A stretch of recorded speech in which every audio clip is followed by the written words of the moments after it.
On this episode, I'm reacting to a Life360 commercial because, yeah, I have a lot of thoughts on it, and I think that'll be helpful for lots of you. And I know it's going to make a lot of people angry, but that's kind of what I do, so let's go. All right. I'm going to read the lyrics to the song that the mom sings in the commercial, but I'm not going to sing them because y'all don't want to hear me sing. Here we go. You are my whole wide world, my heart, my joy, my baby girl. First off, as parents, we need to have identities outside of our children. I created a whole video just on this topic because when we become empty nesters and our kids move out, what are we going to be left with? Then we're going to have this like existential crisis because we don't know who we are because our kids were our whole worlds. So we need to be multidimensional when it comes to our identity. We need to not just be, hey, I'm Charlotte's mom. I need to be like, I'm Dr. Dre, and I'm a clinical psychologist, and I'm a mom, and I'm a wife, and I'm doing this whole Dancing with the Stars fundraising thing, and I like to read, and it needs to be multidimensional. We just can't be a mom. We just can't be a dad. It does not do anything for our mental health. All right, let's continue. You'll never know how much I love you. When you're gone, I just think of you dying. First of all, if you are thinking just about your child dying when they are out of your sight, you probably don't need Life360. You probably need therapy. So let's continue. Then the child goes, or the teenager goes, Mom, what? And then she goes, every time you leave my sight, when you drive to school or stay out at night, this is where I go to the million ways inside my brain in which you could die at any given time. You could bleed out on the street or get stuck in a mine. You could get kidnapped by bandits, be perfectly fine, then harvest all your organs and sell them online. There are unknown ways inside my brain in which you could die at any given time. Again, if you're having this many intrusive thoughts, anxious, intrusive thoughts about when your child is out of your sight, Life360 is not what you need. You need therapy to help you combat that anxiety. And here's the other thing. When there's an anxious parent, you turn your child into an anxious child. And it just keeps going and going and going. And it's no wonder that Gen Z is the most anxious generation because we have commercials out there telling parents that this is how we're supposed to be. It just is so infuriating because life doesn't have to be like this. You don't have to be anxious all of the time. You don't have to worry about your child dying because it's unlikely to happen. Go live your life. Okay, let's keep watching. Mom goes, you could be flattened like a hydraulic machine. It happens all the time. I think you're just scared because you could go on a road trip, even though I said no rules for teen, and hit a deer, get stranded in the woods, find a little cottage like the one in Hansel and Gretel, but the witch would be there. Now you can't go to college because you're just bones in an oven. The teen goes, Mom, Life360, there. No more freaking out. No more creepy songs. And then it comes on with family proof your life with Life360. Okay, so we already talked about the anxiety piece. We've already talked about the whole life piece. The next piece I want to talk about is at the end where the teenager is taking care of the mom. We don't want these family dynamics. We do not want our children taking care of us. We do not want our teens taking care of you. That's why I call it the direction of support. You need to be finding your parents, your grandparents, your friends, your peers that help support you. The direction of support does not go the opposite way where your kids are providing you with support. It always goes kids or parents to kids. You should be supporting your kids, not the other way around. That we need to flip the hierarchy.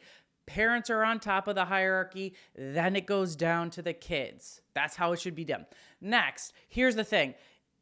The abduction piece. First of all, 90% of child abductions are from a family member because of like custody battles, those kind of things. So this whole idea that like the white kid, with the creepy guy in the white van with like, hey, you want some candy, is just nonsense. It doesn't happen very often. It's extremely rare. And here's the other thing. If the Life360 is the thing that's saving your child when they're being abducted, these are like the dumbest criminals ever, because the first thing that goes, if I was a criminal, the first thing that goes is like any tracking device, the backpacks, the phones, anything. That's the first thing to go. Goodness gracious. And here's the other thing about like teenagers. It's a waste, like the Life360 is just a waste of money, because your teenager, if you're using it to track them, they can just leave it wherever they're at and then go about and do their business. I was working with a couple, and the one of the partners was unfaithful, and so the other partner was like, hey, I would like to put the tracking on your phone. And guess what happened? The partner that was unfaithful just bought another phone and then used that and left the one that had the tracking on it in their apartment. Goodness gracious, there's so many ways around this. Again, there's so, like, Life360 costs anywhere from like $7.99 to $24.99 a month. There's so much better uses of your money. You could go on dates to build relationships with your kids. You could get therapy, as we've already talked about. You could put the money in a college fund or get their life started fund. There's so much better uses for that money than buying Life360, because it just doesn't work. Or, I mean, there's just so many problems associated. The other big thing is, like, here's the big thing, is that if you put Life360 on your teen's phone, you're monitoring them all of the time.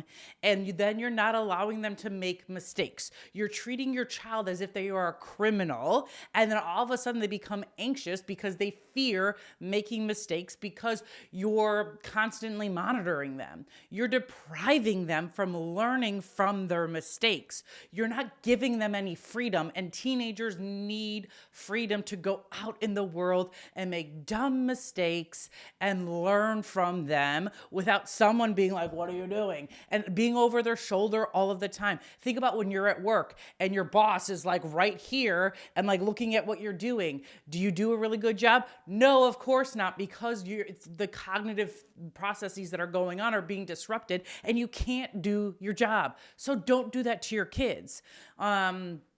And then here's the other thing. No wonder so many teens don't want to drive, because they know that their parents just going to nitpick all of their driving. And then here's the other thing that I know happened. I have a friend who let me know that she was doing her son's teammate a solid, and she was driving her son's teammate to a game or something because the parents couldn't. They had like a conflict of something. And then as she's driving, she receives a text message from this parent and being like, I see that you're speeding. What?